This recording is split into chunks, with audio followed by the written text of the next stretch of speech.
자, 오늘 뭐 세 번째 영상인데 아마 이 영상이 마지막 영상이 될 것 같고요.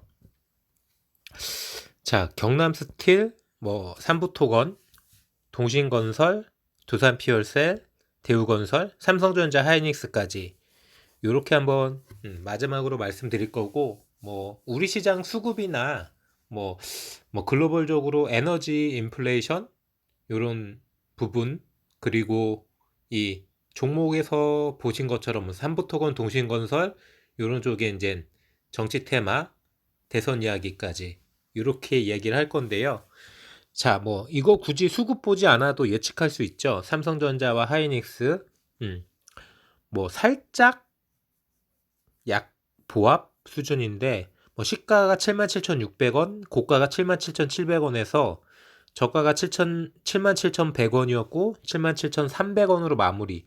뭐 거의 안 움직였다라고 생각하시면 돼요. 변동폭이 1%도 안 되고, 뭐 거래량은 조금 줄어든 1,200만 주였는데, 음, 외국인은 그래도 조금 나쁘지 않은 흐름이 이어지고 있죠.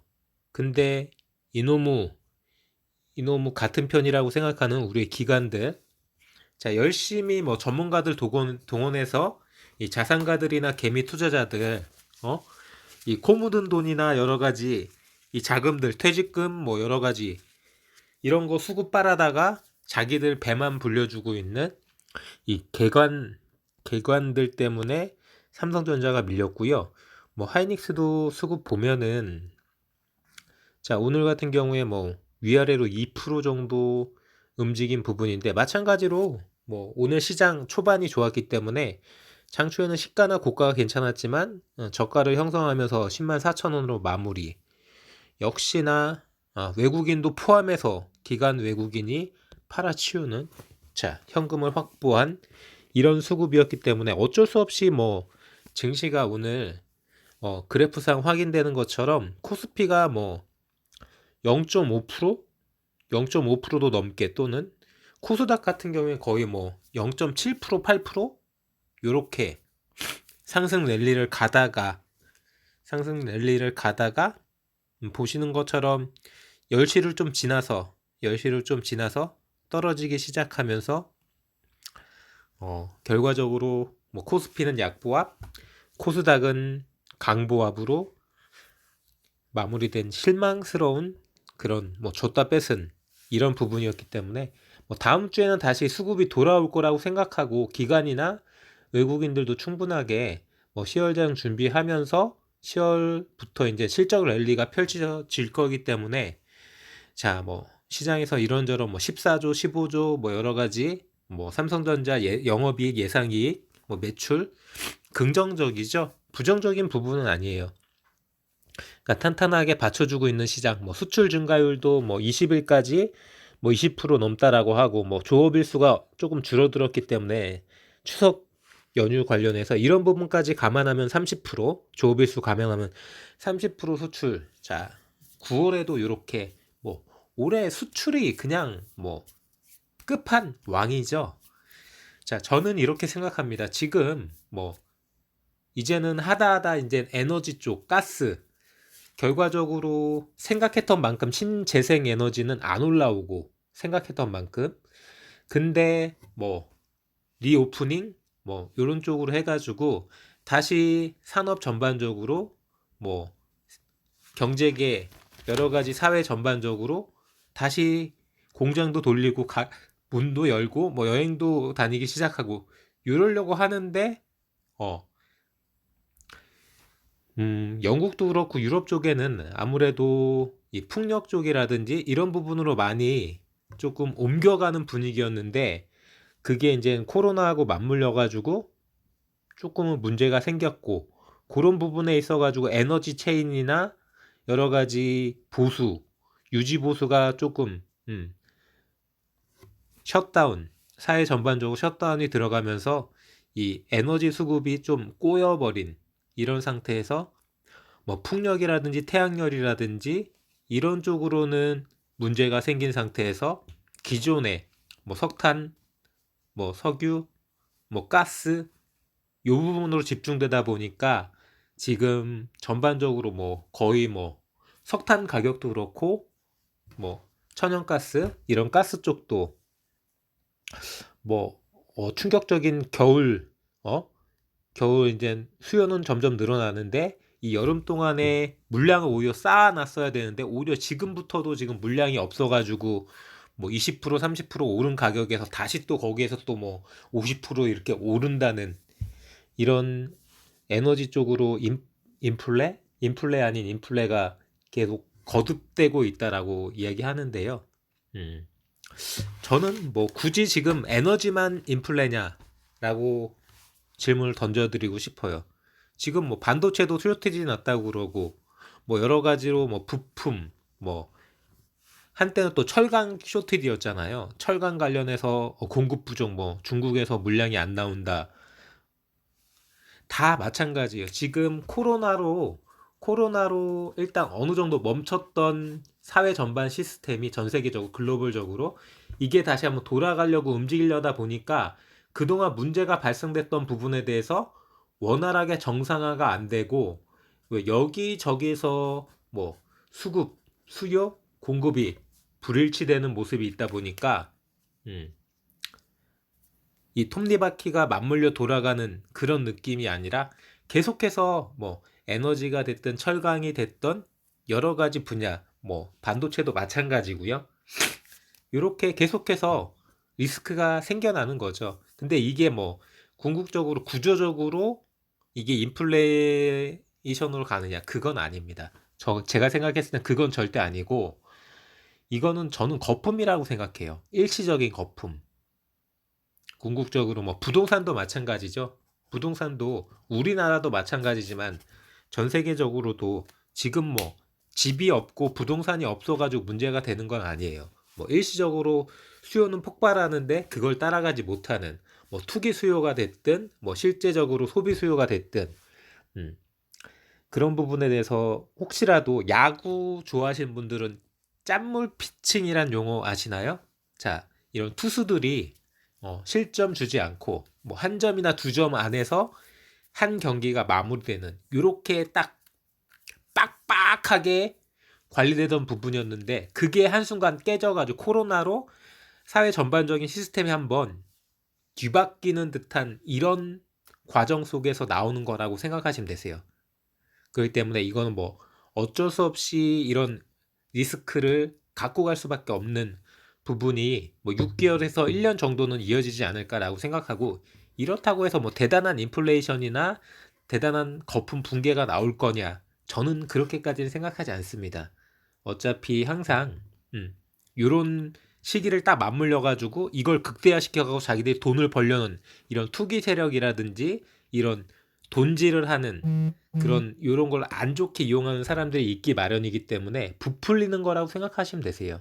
저는 일시적인 거품이라고 생각하고 어쨌든 이거는 뭐 에너지 가격이 됐든 뭐 철강이 됐든 반도체가 됐든 정상화되고 뭐 산업이 잘 맞물려 돌아가면은 문제 없이 해결이 될 거지만 6개월에서 1년은 계속 돌아가면서 이런 이 위험에 대해서 새롭게 돌리는 부분에 대해서 리스크가 발생될 거기 때문에 이 부분은 감안하시고 너무 뭐 이렇게 이게 너무 뭐 굉장한 기회일 거라고 이미 올라버린 에너지 가격, 가스 가격 여기에서 한번 더 들어가는 건 저는 뭐 좋지 않다라고 생각하고요. 뭐 항상 저점에서 고점에도 그 마인드하고 비슷한 거죠. 이렇게 한번 생각해 보시면 될 것 같고 하이닉스나 삼성전자 다음 주에는 뭐 다시 또 좋은 랠리, 안정적으로 랠리를 펼칠 거라고 믿어 의심치 않고 뭐 첫 시간에 영화금속 말씀드렸었는데 영화금속 같은 게 자리대를 어느 정도 무너뜨린 모습이긴 하지만 자 경남스틸이 어느 정도 대장주의 입장에서 양봉이 나왔죠. 뭐 보시다시피 어제도 마찬가지였고요. 어제도 가격대를 지켜주고 오늘도 가격대를 지켜줬습니다. 물론 최근 흐름이 조금 주춤해서 이 경고딱지가 아직 떨어지지 않은 상태이긴 하지만 뭐 이렇게 며칠이 지나면 분명히 경고딱지도 떨어지고 새로운 퍼포먼스가 이어질 텐데 그 새로운 퍼포먼스가 만들어질 때쯤 되면은 음, 뭐 걱정하시는 분들도 있겠지만 영화금속도 다시 한번 퍼포먼스가 이어지지 않을까라고 저는 개인적으로 생각하고요.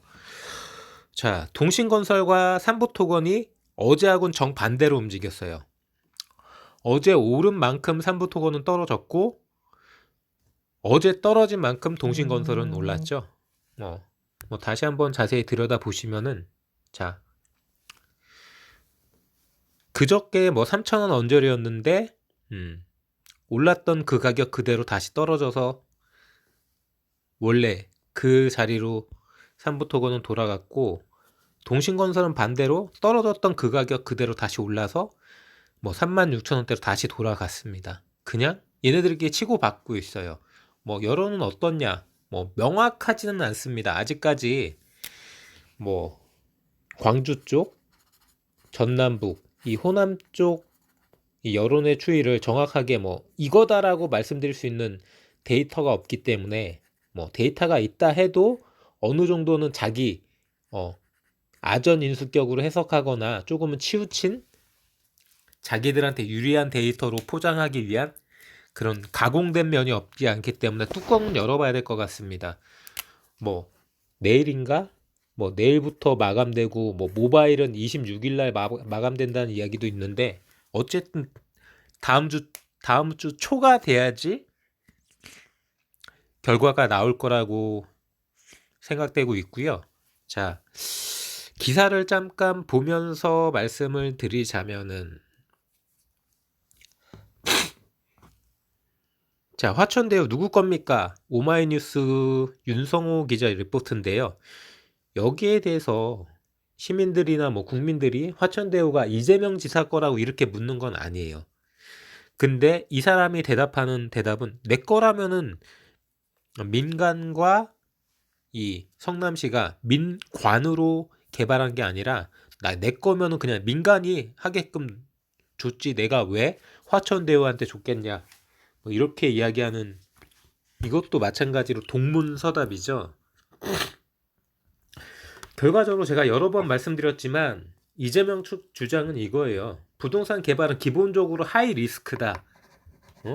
이 하이 리스크는 우리는 성남도시개발공사는 떠안지 않고 민간한테 다 떠넘긴 거고 그렇기 위해서 시행사를 만들었고 이 민간 쪽에서 만든 시행사들이 위험을 없애고 안정적인 사업을 만들어주기 위해서 어느 정도의 수익을 가져간 거다라고 이야기를 했고 근데 생각보다 부동산 가격이 폭등하면서 수익이 극대화된 면이 없지 않아 있다. 이렇게 변명을 하고 있죠. 근데 왜 이 신생 업체에 하루 만에 심사를 하고 일주일밖에 설립되지 않은 이런 회사가 뭔 위험을 감수할 수 있고 이런 회사가 뭔 노하우가 있는지는 모르겠습니다. 그래가지고 이제 이재명 측 반대되는 입장에서는 계속 이런 의문을 제기하는 거죠. 자, 사실상 토지를 수용했기 때문에 토지에 대한 부담이 전혀 없는 상태인데 어떤 위험을 리스킹하기 위해서 이 시행사를 만든 건지 그리고 왜 이 시행사는 이 화천대유라는 시행사가 뭐 천화동이라는 뭐 1호, 2호, 3호, 4호 이렇게 쭉 자회사를 만들어서 이익을 숨긴 것 같은 이익을 빼돌린 것 같은 이런 모습으로 뭐 지분이 뭐 5%, 7%, 4% 이런 사람들이 수백억, 수천억을 가져가는 이런 모습. 그리고 이 한 사람 남모 변호사라는 사람이 미국으로 도망갔다는 이야기가 있는데 뭐 1,000억을 가져갔다고 합니다. 이 남모 변호사가. 근데 이 남모 변호사가 알고 보니까 이 이재명 성남시장이 들어오기 전에 비리가 있었던 이 성남 대장동 개발 관련해서 구속됐던 사람이라는 거죠. 근데 이 사람이 이 천화동인의 그 화천대유의 자회사 천화동인의 지분 투자를 해서 1,000억을 가져갔고 이 사람은 벌써 도망간 건지 뭐 원래 계획대로 미국으로 떠난 건지 미국으로 떠나서 연락도 되지 않는 이런 상태인 거고 이 계획을 모두 사업 시행부터 뭐 심사 뭐 여러 가지 계획 구조 조정하고 이런 부분 모두 짠 유동규 성남 도시개발공사 본부장이라는 사실상 사장 대리를 했다는 이 이재명 지사의 측근 유동규라는 사람은 전화도 안 받는다고 하죠. 사실상 잠적.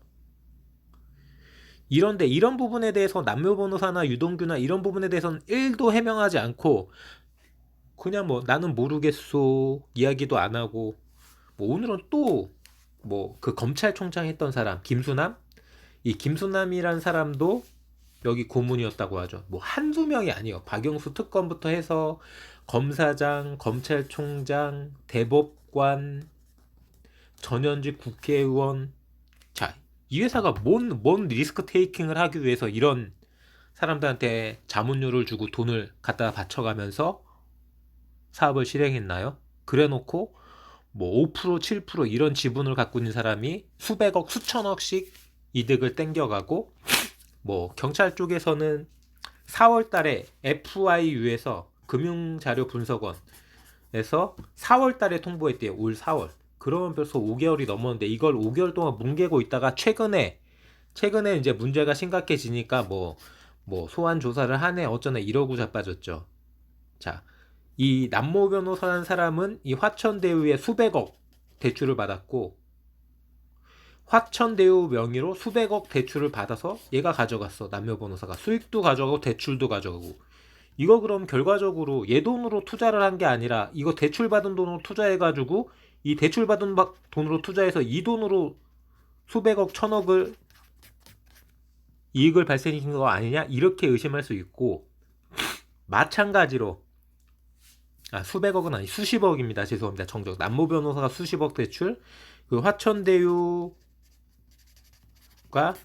수백억을 대출 받아서 이 김모 씨 이 경제지 법조팀장이었던 이 김모 씨한테 대출을 받아줬다고 하죠. 이것도 마찬가지입니다. 이것도 그런 사업 시행 그 부분으로 은행에서 대출을 땡겨서 이 김모 씨가 그 투자금으로 수익을 땡겨간 게 아닌가 이렇게 의심해 볼 수 있는 거죠. 근데 이런 부분에 대해서 누구 하나 일목요연하게 말해주는 사람이 없어요. 이거는 이 금융분석원에서 계좌 추적, 이 금융자료 분석으로 나온 이야기이기 때문에 왜 이렇게 진행됐는지 이렇게 진행된 게 이 투자금과 연관이 된 건지 별도인 건지 분명히 해명이 있어야 되죠. 그래가지고 지금 뭐 배임으로 이 화천대유 대장동 개발 관련해서 뭐 철거인 연합회인가요?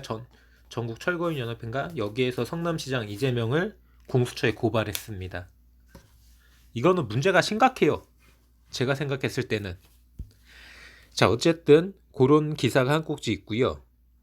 그거 말고도 아시다시피 어제 있었던 그 토론에서 우리 짜장형이 윤씨 가문 짜장형이 자, 유승민 후보가 예비 후보가 자, 뭐 윤석열 후보는 청약통장 있으십니까? 하니까 저는 뭐 집이 없어서 아직 청약통장을 만들지 않았습니다. 이런 또 말도 안 되는 개소리를 시전했다는. 자, 집이 없으니까 청약통장을 만드는 건데 대놓고 TV 토론에서 나는 집이 없어서 청약통장이 없었다 이러고 있어요. 그러니까 청약통장에 대해서 1도 모르는 거죠. 공약은 개뿔이고 그냥 자기가 모르면 모른다고 하면 되는 거를 아는 것처럼 포장하고 아는 척하고 자기가 뭐 대단한 정책을 공부한 것처럼 이렇게 이야기하는 그런 리스크가 부각됐기 때문에 뭐 입만 벌리면은 뭐 계속 논란은 만들어지고 있기 때문에 결과적으로 뭐 홍준표는 나름 선방한 토론회가 되었고 자, 주말 사이에도 계속 이런 부분으로 뭐 여론조사라든지 이 토론회 관련 여러 가지 이야기는 나올 수밖에 없다라고 생각하기 때문에 자, 뭐 이재명 측, 이낙연 측이 붙는 부분도 있고 자, 윤석열 캠프에서 계속해서 뭐 커버 치는 부분도 한계가 있을 거라고 저는 개인적으로 생각하고 뭐 오징어 게임에 뭐 전화번호를 유출했다고 이거 최근에 뜨는 드라마잖아요. 넷플릭스. 뭐 개인정보 부분이니까 제가 뭐라고 말씀드리긴 좀 어렵고 자, 그리고 아시다시피 그 장제원 의원 아들 집행유예 기간에 다시 또 음주운전, 무면허 운전, 경찰 폭행까지 자, 이 정도 수준이면 국회의원 사퇴해야 되는 거 아닙니까? 장제원? 근데 자, 장재원 이 캠프 총괄 조직 총괄 이 사람이 이제 윤석열에게 사의를 표명하니까 윤석열이 반려했다는 거죠. 자, 이런 자가 무슨 공정과 정의의 화신인가요? 자기 식구는 감싸고 조국한테만 칼을 들이대는 건가요? 요 기사도 마지막으로 한번 볼게요. 요 기사 보고 종목 넘어가겠습니다. 자, 윤석열 집이 없어서 청약통장 못 만들어봤다 실언 내놓은 해명 보니 자 30대 중반에 직업 갖고 50대 결혼에 신경 안 써. 그러니까 결과적으로 청약통장에 대해서 1도 모른다는 얘기잖아. 그런 사람이 무슨 청약통장 공약에 대해서 정책에 대해서 이야기를 해. 그냥 나는 개뿔도 모릅니다 이야기하면 됩니다. 자, 황당한 주장 논란으로 휩싸였다. 주 124 노동 뭐 부정식품을 먹을 자유, 손발 노동은 아프리카나 하는 것. 이번에는 이제 또 청약통장, 뭐 인문학 논란도 있었고요. 뭐 비정규직 논란, 뭐 해고 논란도 있었고, 뭐 후쿠시마 방사능 유출 논란도 있고, 뭐 한도 끝도 없죠. 이한년 열사 동상 가지고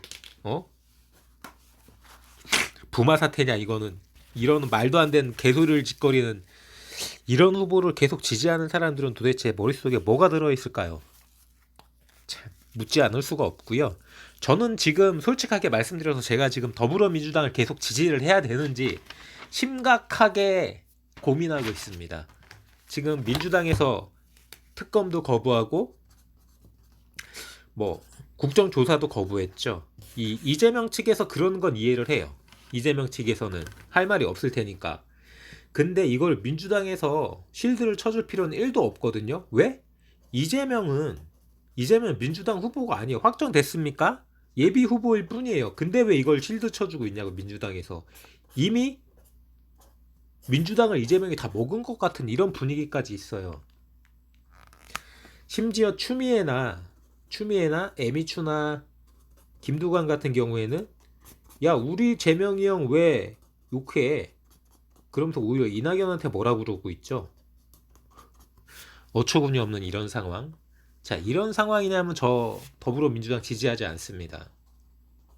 심각하게 한번 고민을 해봐야 되지 않을까. 뭐 이거 하나로 대장동 하나로 2022년 대선 끝날 것 같은 뭐 이건 뭐 제2의 LH 사태 플러스 제2의 조국 사태. 자, 부동산 가지고 그렇게 두들려 받고 조국 때문에 자 편을 들면 안 되는 사람을 편들어 가지고 그렇게 리스크를 당해놓고 이제는 이 편을 들으면 안 되는 상황을 편드는 것 플러스 부동산 관련된 국민의 어떤 그 영린을 건드리는 듯한 이런 상황. 뭐 이거는 글자 그대로 뭐 노무현이 살아 돌아온다 해도 역전시킬 수 없는 상황이 오지 않을까. 심각한 상황이죠.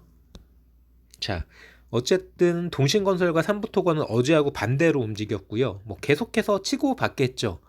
다음 주 초에 뭐 증시보다 이 여론조사 결과 이 경선 결과가 빨리 나올지는 모르겠지만 어쨌든 이 경선 결과가 나와야지 이 동신건설과 삼부토건의 랠리의 방향성은 정해질 거라고 생각되고요. 저는 기본적으로 동신건설 하락, 삼부토건 상승 쪽에 저는 마음을 갖고 있고 아직 뭐 이 두 종목 모두 베팅한 적은 없지만 어쨌든 그렇습니다. 삼부토건이 뭐 본격적으로 랠리를 시작한다면은 퍼포먼스 확인하고 얼마든지 들어가 볼 생각은 있지만 아직까지는 안 들어갔고요. 삼성전자 하이닉스의 주가 흐름 방향성에 대해서 수급과 관련돼서 말씀드렸고, 자, 경남 스틸이 자리대를 지켜주고 있기 때문에 조금 과도하게 영화금속이 저가를 이탈하는 부분은 없지 않아 있습니다. 제가 처음부터 이 종목은 쉬운 종목 아니고 무지하게 흔들면서 갈 거라고 말씀드렸잖아요. 영화금속이. 자, 어쨌든 뭐 다시 한번 또 자리대가 나올 때쯤 되면은 저는 다시 또 좋은 자리대에서 한번 들어가 볼 생각이고, 두산 피어셀 드디어 진짜 제가 말하는 자리에 왔네요. 49,000원. 자, 요 자리대에서는 또 한번 자, 뭐 에너지 뭐 인플레 이야기도 나오기 있기 때문에 뭐 긍정적으로 수소 연료 관련해서 다시 한번 뭐 정책 이슈나 이야기가 붙을 때 뭐 다음 주 중이나 뭐 다음 달이나 또 한번 랠리를 펼쳐주겠죠. 5만 원 중반대까지. 그 정도 보고 들어간다면 나쁘지 않은 스윙. 자, 단기는 아니지만 충분하게 노려볼 수 있는 자리로 뭐 4만 원대 후반에서 5만 원대 초중반까지 뭐 15% 20%대는 한번 두드려 볼 수 있지 않을까라는 그런 제 나름대로 전략 종목이라고 할 수 있고요. 충분하게 눌림목 자리이기 때문에 생각할 수 있는 자리가 아닌가 생각하고, 자, 오늘도 대우건설이 조금 지지부진한, 전반적으로 조금 7,100원대로 날아가는 듯 하다가 7,100원대로 날아가는 듯 하다가 그래도 좀 탄력을 잃어버리는 듯한 그런 자리긴 한데, 뭐 대차장고가 감소했다? 뭐 이건 나쁘지 않고요. 하반기 정비 관련해서, 정비 사업 관련해서